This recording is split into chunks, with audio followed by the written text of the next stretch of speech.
Present చైనాకు మన దేశానికి మధ్య రిలేషన్ ఎలా ఉందో మీ అందరికీ తెలుసు. పాకిస్తాన్ తర్వాత చైనాని మనం అతిపెద్ద శత్రువుగా చూస్తాం. అందులో తప్పు లేదు. చైనా మనకు నిజంగానే ఒక శత్రువు. 1962 నుంచి మొదలు పెడితే 2022 వరకు బార్డర్లో చైనా ఆర్మీకి మనకు గొడవలు జరుగుతూనే ఉన్నాయి. చైనా రోజు రోజుకి టెక్నాలజీ పరంగా, ఎకానమీ పరంగా అభివృద్ధి చెందుతూ ప్రజెంట్ ప్రపంచంలోని వన్ ఆఫ్ ది టాప్ కంట్రీగా మారింది.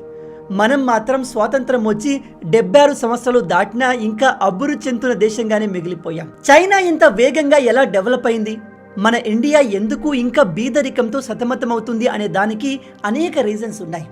ఈ టాపిక్ పైన డిబేట్ పెడితే రోజుల వరకు డిబేట్ చేయడానికి చాలామంది రెడీగా ఉన్నారు. బట్ ఈ వీడియో టాపిక్ అది కాదు.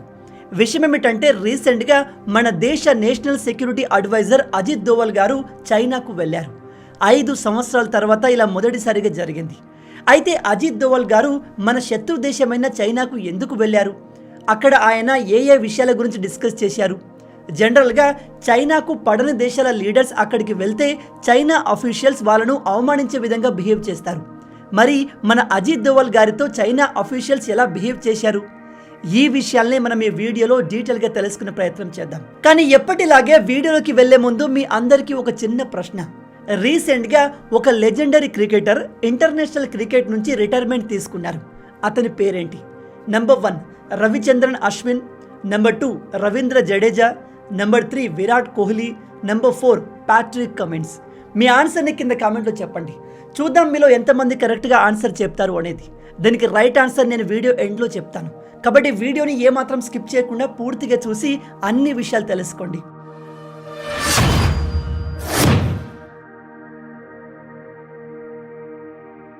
ఐదు సంవత్సరాల తర్వాత మన దేశ national security adviser Ajit Doval గారు మొదటిసారిగా చైనాకు వెళ్ళారు. ఈ విజిట్ మన ఇండియాకు చైనాకు చాలా ఇంపార్టెంట్. అందుకే దీన్ని ఇంటర్నేషనల్ మీడియా కూడా చాలా కేర్ఫుల్గా అబ్జర్వ్ చేస్తుంది. ఎందుకంటే చైనా ఇండియా మళ్ళీ క్లోజ్ అవుతున్నాయి అంటే వెస్ట్లో ఉన్న దేశాలకు జ్వరం స్టార్ట్ అవుతుంది.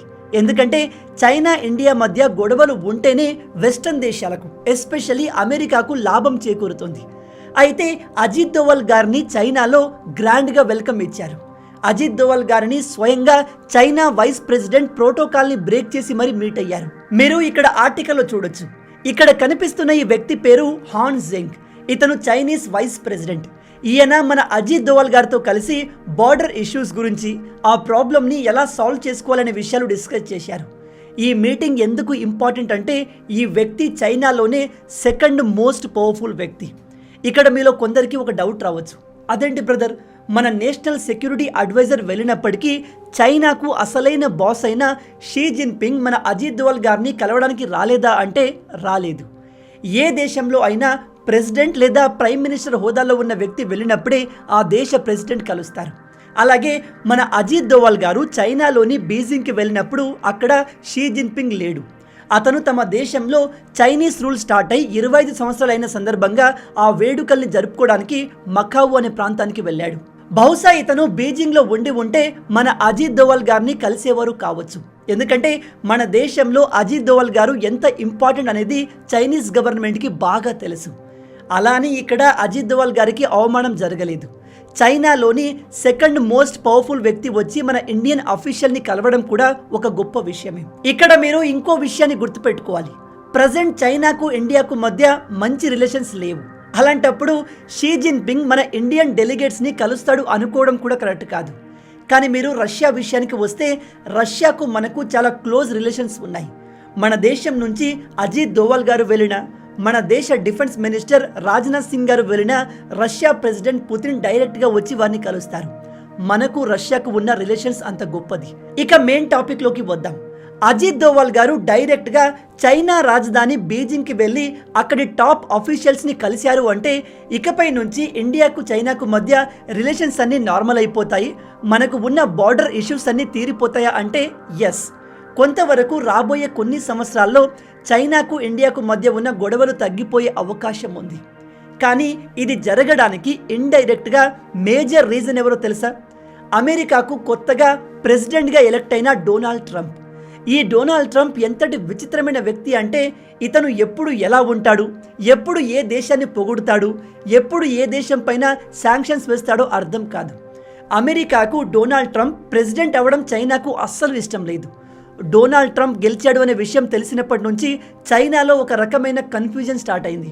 ఎందుకంటే ఈ డొనాల్డ్ ట్రంప్ పవర్లోకి రాకముందే నేను నా పదవిని స్వీకరించిన వెంటనే చైనా పైన భారీ మొత్తంలో టారిఫ్ విధిస్తాను అని చెప్పాడు. ఇక్కడ టారిఫ్ అంటే ఒక దేశం తమ వస్తువుల్ని ఇంకో దేశంలో అమ్మడానికి ఆ దేశ గవర్నమెంట్కి ఇచ్చే డబ్బు. అంటే చైనా తమ వస్తువుల్ని అమెరికాలో అమ్మాలి అంటే అక్కడి గవర్నమెంట్కి భారీ మొత్తంలో డబ్బులు కట్టాలి.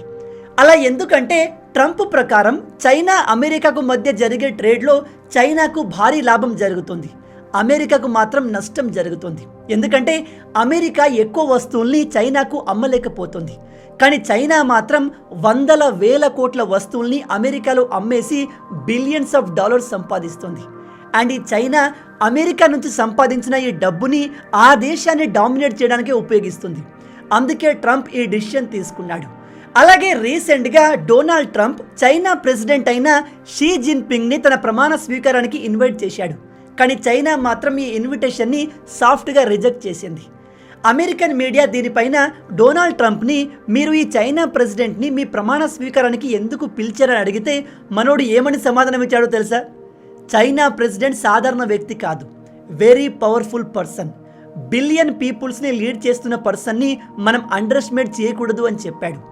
చైనా అమెరికా కలిస్తే ఈ ప్రపంచంలో ఉన్న అన్ని ప్రాబ్లమ్స్ సాల్వ్ అయిపోతాయని కూడా చెప్పాడు. ఆ వీడియో క్లిప్ని మీరు కూడా చూడండి. Because China and the United States can together solve all of the problems of the world, if you think about it. So it's very important. And, he was a friend of mine. I mean, he was here for a long time, right in that spot, except sitting in a very comfortable chair. He wasn't standing like you are. But we spent hours and hours talking, and he's an amazing guy.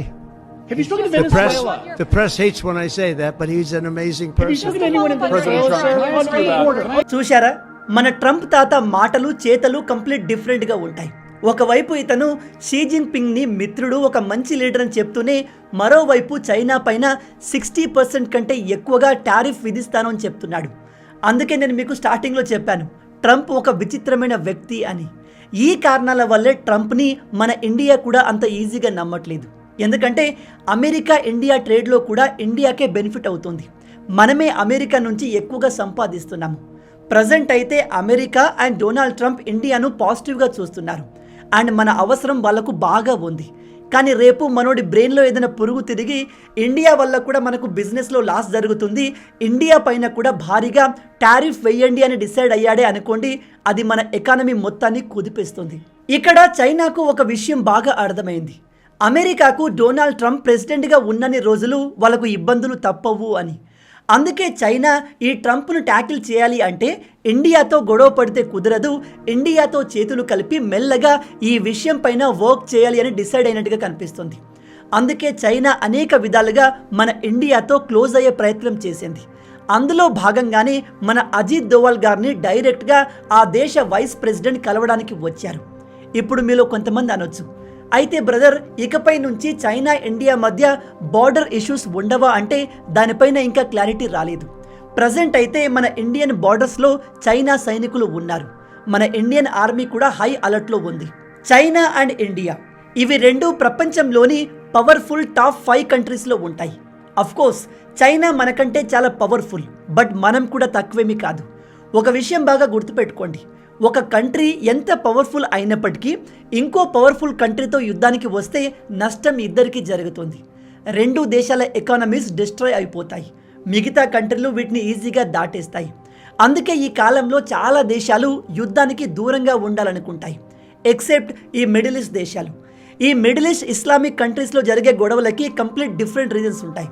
వాటి గురించి మీలో చాలా మందికి already తెలిసే ఉంటుంది. అజిత్ దోవల్ గారు చైనాకు వెళ్ళి ఈ 3 విషయాలపైన క్లియర్గా డిస్కస్ చేసినట్టుగా తెలుస్తుంది.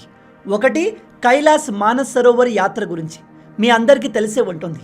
చైనాలోని ఈ ప్రాంతంలో ఉన్న కైలాస పర్వతం హిందూయిజం, బుద్ధిజం, జైనిజం వాళ్ళకి చాలా ముఖ్యమైంది. మన దేశం నుంచి చాలా మంది ఈ యాత్రను చేయడానికి ఎప్పటి నుంచో వెయిట్ చేస్తున్నారు. 2020 నుంచి చైనా ఈ కైలాస పర్వత యాత్రను బ్లాక్ చేసింది. దానికి కారణం ఆ సమయంలో కోవిడ్ ఉండేది. ఆ తర్వాత ఆ దేశానికి మనకు మధ్య గల్వాన్ వ్యాలీలో ఇష్యూ జరిగింది. ఆ తర్వాత అరుణాచల్ ప్రదేశ్లో ఇష్యూ జరిగింది. ఇలా గొడవల వల్ల ఈ యాత్ర మళ్ళీ స్టార్ట్ అవ్వలేదు.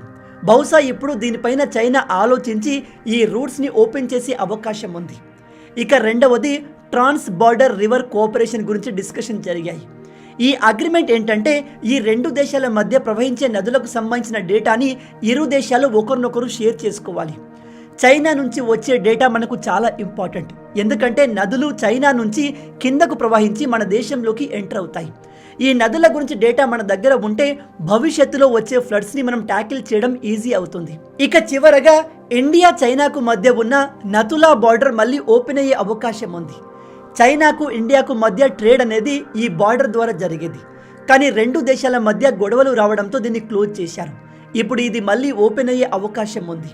దీంతో పాటు చైనా ఇండియా మధ్య బార్డర్ ఇష్యూస్ గురించి కూడా రెండు దేశాల టాప్ ఆఫీషియల్స్ డిస్కస్ చేస్తున్నారు. బహుశా ఈ బార్డర్ ఇష్యూ కూడా త్వరలోనే సద్దుమణిగే అవకాశం ఉంది. ఒకవేళ చైనాకు మనకు మధ్య ఈ అన్ని గొడవలు పీస్ఫుల్గా రిజాల్వ్ అయితే రెండు దేశాలకు చాలా లాభం చేకూరుతుంది. ఎందుకంటే ఏషియాలో ఉన్న రెండు అతిపెద్ద దేశాలు శత్రువులుగా ఉంటే ఈ రెండు దేశాలు నష్టపోతాయి. అండ్ ఈ రెండు దేశాల శత్రువులైన మిగతా దేశాలు పవర్ఫుల్గా మారుతాయి. కాబట్టి మనం కూడా చైనా ఇండియా మధ్య గొడవలు పీస్ఫుల్గా రిజాల్వ్ అవ్వాలని కోరుకుందాం. కానీ మన దేశంలోని కొంతమంది నిపుణులు చెప్పేది ఏమిటంటే ఈ చైనాని మనం నమ్మలేము. ఎందుకంటే ఇప్పుడు అమెరికాలో వీళ్లకు అగెన్స్ట్గా పనిచేసే ప్రెసిడెంట్ వచ్చాడు కాబట్టి వీళ్ళు మన ఇండియాతో చేతులు కలుపుతున్నారు. లేదా వీళ్ళు మనల్ని శత్రువులుగానే చూస్తారు. ఏ విధంగా మన దేశాన్ని నాశనం చేద్దామని చూస్తారు అని చెప్తున్నారు. అండ్ ఇందులో వాస్తవం లేకపోలేదు. కానీ మనం జియో పొలిటికల్ యాంగిల్లో చూస్తే ఏ దేశం ఏ దేశానికి పర్మనెంట్ శత్రువు కాదు, పర్మనెంట్ మిత్రువు కూడా కాదు. వాళ్ళు వాళ్ళ అవసరాల్ని బట్టి బిహేవ్ చేస్తారు. మనం కూడా అలాగే బిహేవ్ చేస్తే బాగుంటుంది. అయితే దీని గురించి మీరేమనుకుంటున్నారు? చైనా ఇండియా మధ్య మంచి రిలేషన్స్ ఎస్టాబ్లిష్ అవుతాయా? చైనా మనతో క్లోజ్ అవ్వడానికి బాగా ట్రై చేస్తుంది. మనం చైనాను నమ్మొచ్చా? ట్రంప్ వస్తే పరిస్థితులు ఏ విధంగా ఉండబోతున్నాయి? మీ ఆలోచనల్ని కింద కామెంట్లో చెప్పండి. ఇక నేను మిమ్మల్ని మొదట్లో అడిగిన ప్రశ్నకు సమాధానం విషయానికి వస్తే రీసెంట్గా ఇంటర్నేషనల్ క్రికెట్ నుంచి రిటైర్ అయిన క్రికెటర్ ఎవరు? దీనికి right answer number 1 Ravichandran Ashwin. మీలో ఎంతమంది దీన్ని కరెక్ట్గా ఆన్సర్ చేయగలిగారు? హానెస్ట్గా కింద కామెంట్లో చెప్పండి. మొత్తంగా ఇవే ఈ వీడియోకి సంబంధించిన పూర్తి విషయాలు. ఈ వీడియో మీకు నచ్చింది అనుకుంటున్నాను. నచ్చితే అలా ఊరికే చూసి వెళ్ళిపోకుండా వీడియోని లైక్ చేయండి. ఈ వీడియోకి నేను మీకు ఇచ్చే లైక్స్ టార్గెట్ 5000 లైక్స్. చాలా ఈజీ, సింపుల్గా చేసేయండి. మీరు కొట్టే లైక్స్కి కింద ఉన్న లైక్ బటన్ పగిలిపోవాలి. అలాగే ఇలాంటి మరిన్ని ఇంట్రెస్టింగ్ వీడియోస్ కోసం మన ఛానల్ని సబ్స్క్రైబ్ చేసి మమ్మల్ని సపోర్ట్ చేయొచ్చు కదా. ఇది మీకు కంప్లీట్లీ ఫ్రీ. కానీ మీరు చేసే ప్రతి ఒక్క లైక్ అండ్ సబ్స్క్రిప్షన్ మాకు మరిన్ని వీడియోస్ చేయడానికి ఒక మోటివేషన్లా ఉంటుంది. కాబట్టి వీడియోని లైక్ చేసి ఛానల్ని సబ్స్క్రైబ్ చేయడం మర్చిపోవద్దు. రాబోయే వీడియోలో ఇంకో ఇంట్రెస్టింగ్ టాపిక్తో మళ్ళీ కలుద్దాం. అంటిల్ దెన్, జై హింద్.